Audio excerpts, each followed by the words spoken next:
Hi guys, welcome to my YouTube channel. At kung bago ka pa lamang sa aking YouTube channel, mag-subscribe na at pindutin ang notification bell para updated ka. So yun, nandito tayo sa Santa Ynez West para magbigay o gift giving na sinasabi. Tara, tingnan natin. Punta tayo.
Lovely. Lovely. Lovely ba lovely? Navia. Lovely, yan. Naimbag na malam, ay naimbag na bigat kada kayo amin. Good morning. Hi! Ayan, so, naimbag na bigat kada tayo amin. Kat first time ko nga nagpasyar dito ay Sitio Pansiguan. Kat no masaludsod yung apo, tamaminsanak lang ba't nagpasyar dito ay Sitio tayo, siya apo adjay kakaubingan yung kagawad ijay ili. Siya itimang ibagiti kabataan ijay sangguni ang bayan. Ang mami ijay sangguni ang bayan ni Vice Mayor tayo, ni Vice Mayor Bong. Nung mumunapay, kaya't ko nga pagpasalamatan apo ta. Nagado ti barangay dito Tarlac, nagado nga barangay dito ili tayo, nung pinili na dito SK chairman ng mga kabataan dito sa San Ignacio, Tarlac. At pinili da na ikan ti regalo atoy Sitio Pansiguan. Kat nagado nga barangay ti Tarlac, nagado ti barangay ti San Ignacio, kat pinili dalata atoy ayayatan tayo nga Sitio Pansiguan. Palakpakan tayo isuda ato. Thank you po sa leadership ng inyong SIS. Kanadatoy man lang atoy gwapo tayo ang kagawad. Nga karuprupa ni Coco Martin. Ni Kagawad Valiente. Palakpakan tayo ni Kagawad Valiente. Datoy suna. Kaya po, adatoy man lang adyo may isaman lang ang mga ibagiti kabataan ichay sangguni ang barangay. Ni Apo SK Chairman Marlon Dinos. Kaya po, ang pasalamat at launay, datoy man lang dagitoy kabataan ti Santa Ignacia Baptist Church. Palakpakan tayo ida. Agad-pada. Kaya po, si Presence mat lang atong nagagat tayo ang principal ni Ma'am Calpito. Palakpakan tayo ni Ma'am Calpito. Datoy mat lang isuna. Kaya po, dagitoy gagayong tayo nga nagapupay ijay Tarlac Agricultural University atong organisasyon ti VKLB. Ayan, palakpakan tayo man lisudan. Kaya po, mansak nga bumayag nga agsaon, tama damdama, dagitoy pulis tayo ti Santa Ignacia, itugot dang ijay Pampanga, ijay San Fernando. Kahit nilang tagtaapong ibagat niya, dito'y Sitio Pansiguan, no didak pa'y kamamo, siya apo ni Apo Kagawad Ponce Candelario. Mano pa yung titawan ko, 20, awan pa'y ti asawa. Oo, nga magad-adalak pa'y lang tata. Kaya tata, kahit ko lang ibigitad kinyayo, iti Merry Christmas, kan Happy Hep Hep! Hep Hep! At ang gagawin niya ay magpapahagi sa atin ng isang napakagandang kwento. Sino gusto makarinig ng isang magandang balita? Sino? Hindi pala kayo lahat eh. Sino gusto makatanggap ng regalo? Lahat. Sino gusto makatanggap ng magandang balita? Lahat din. Ayan. Sino palakpakan natin si Kuya Carl? Tapos, kapag sabihin niya, hi Kuya Carl! Isa pa! Hi Kuya Carl! So good morning ulit sa bawat isa. Yan. So, meron na yung papakita. Ano nakikita niya dito? Magmamagic ka ba kuya? Hindi ako magmamagic. So, yan, tingin mo sa akin. Ano yung nakikita niyo mga kuya? Iba-ibang kulay. Patuloy naman iba-ibang kulay. So, papakita ko sa inyo is mga iba-ibang kulay. So, sino sa inyo ang alam ang pangalan ng mga kulay? Oh, red, green, tama. Pero kaya, walang kamay. Yan, so, sino dito na alam kung anong kulay ito? Gold! Tama, gold! Sino dito ang may gold sa kanila sa bahay? Dito pa, mag-isabihin. Sino dito anong naalala nyo kapag nakikita yung gold? Ginto. So, or alahas, di ba? Ganon. So, si mami, si daddy minsan may alahas, sing-sing, lalo na kapag nung kasal sila, may sing-sing sila. So, ayun yung gold. Pero, pag sinabi natin gold, pinapakalala nito ay yung ang Diyos. Yun. So, sino nga ba ang Diyos? Makinig ko sa akin. Ang Diyos ang may likha. Pag sinabi natin ang may likha, siya yung gumawa ng lahat. So, kung ano mang nakikita nyo ngayon, lahat yun ay ginawa ng Diyos. yung puno, yung bundok. Ayan, ano pa? Baka, mga hayop, tama. Ginawa lahat yun ng Diyos. Maliban doon, yung mga halaman, yung mga dagat, lahat yun, ginawa ng Diyos. Tao, yun, tama, ginawa din ng Diyos. At ang Diyos ay mapagmahal. Yun. Sinabi nga sa John 3:16,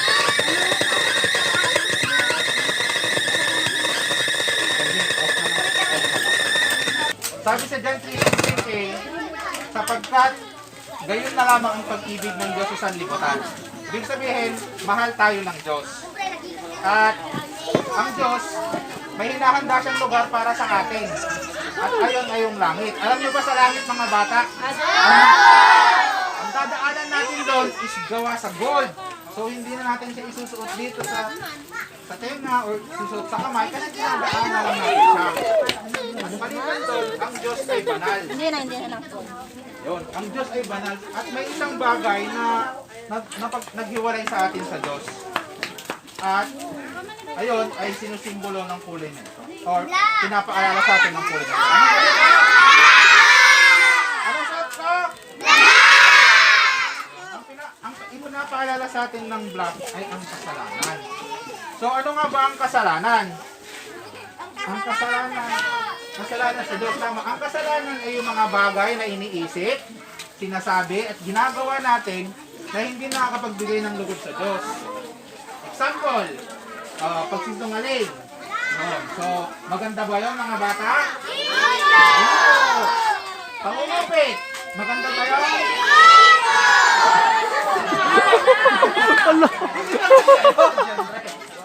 So, yung mga bagay na yun ay hindi nakakapagbigay ng lugod sa Diyos. At sabi niya dito, kahit ang kasalanan kasi naging likas na sa atin. Kahit walang nagturo ay natututunan natin yun. Pero, ang kasalanan din, siyempre, pag may ginawa tayong mali, minsan di ba pinapalo tayo ni mami o ni mama o ni papa. Ganun din sa Diyos. May kaparusahan din ng kasalanan at ayun ay ang panghabang buhay na pagkahiwalay sa Diyos. So sabi dito sa Romans 3:23, sapagkat ang lahat ay nagkasala. So ibig sabihin, ikaw, ako, lahat tayo ay nagkasala. At lahat tayo ay dapat maparusahan. Okay, so tingin sa akin, hi! Hello! So anong kulay ito? Yan. Pero may magandang plano ang Diyos sa atin. At ayun ay sa mga makita ng sa Kristo. Anong kulay ito? Okay. Tama. Anong naalala nyo kapag nakikita yung kulay red? Dugo. Dugo. Ano pa? Tama naman, dugo. Yun. So, pag sinabi nating red, pinapaalala lang nito ay yung dugo. Ano nga ba ang dugo? Yun. So, sabi sa pinapaalala rin nito ay yung solusyon na binigay sa atin ng Diyos para hindi tayo pumasok sa kasalanan. At ayun ay si Jesus Christ. Sino nga ba si Jesus Christ? Siya yung perfectong anak ng Diyos. Sabihin, hindi siya nagkasala at siya ay nabuhay ng marangal at sigit sa lahat, walang kasalanan. So, ano nga ba yung ginawa ng Diyos sa atin para mapatawad tayo sa ating mga kasalanan? Ang ginawa niya ay siya ay namatay sa krus, nilibing, at sa ikatlong araw siya ay nabuhay muli. At sa pagkabuhos ng kanyang dugo sa krus, ayun ay nahugasan na yung ating mga kasalanan. At dahil doon, maaari na tayong maligtas or mapawalang sala. Pero, so, anong kulay ito? Kulay white. Yan, so tama. Ito ay tama. Pag sinabi natin white, syempre di ba dapat wala siyang ibang halong kulay. Di ba? So pag ginawan ko yung white ng black, white pa ba siya? Hindi na. So, ganun din. Pag white, ito ay nagsisimbolo ng kalinisan. Ngayon, paano tayo malilinis sa ating mga kasalanan? Ang solusyon ay makikita natin sa 1 John. Ha? Bakit? Sa sa John 1:12, sabi niya doon, subalit ang lahat ng tumanggap at sumampalataya sa Kanya ay binigyan niya ng karapatang maging anak ng Diyos. So, ayun lang pala yung solusyon. Kailangan nating sumampalataya kay Jesus Christ. Ano nga? Oh, hi! Oh, hello! Yan. So, kailangan nating sumampalataya sa Panginoong Jesus para tayo ay maligtas. At binigyan niya tayo ng karapatan na maging anak niya kung tayo ay sasampalataya sa Kanya. O, ngayon mga bata, yuko tayong lahat. O, walang titingin sa katabi, pilit ang mata. Yan. So, nais mo ba na tanggapin ang Panginoong Jesus sa iyong buhay bilang iyong Diyos at tagapagligtas? O, sumunod ka lang sa aking panalangin. Panginoong Jesus, maraming salamat po sa inyong pag-ibig. Inaamin ko po na ako ay makasalanan. Kailangan ko kita sa aking buhay. Maraming salamat po kay Jesus Christ at tinako niya ang kaparusahan ng aking kasalanan sa krus. Kaya tanggap po kita, Panginoon, bilang aking Diyos at tagapagligtas. Ikaw po ang manguna sa aking buhay. Sa pangalan ni Jesus. Amen. So, Ayan, ganito yung mechanics ng laro. Pag sinabi mong the boat is sinking, group yourselves into five. Kailangan maghahanap kayo ng kinder. Sino yung kinder? Lumapit kay ate. Kinder. Diana. Ngayon, kamusta guys? Ngayon, nagbibigay na tayo ng mga regalo sa mga bata.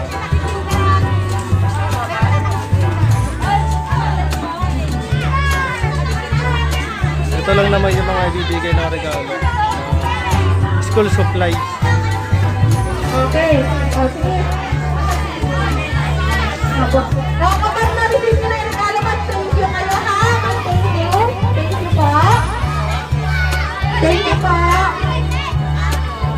Very good. Mag-thank you po kayo kay Ana sa mga nagbigay.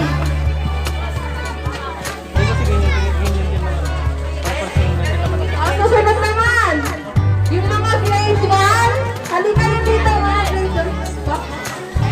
Sila naman yung grade 1? Sige ngayon, okay na po.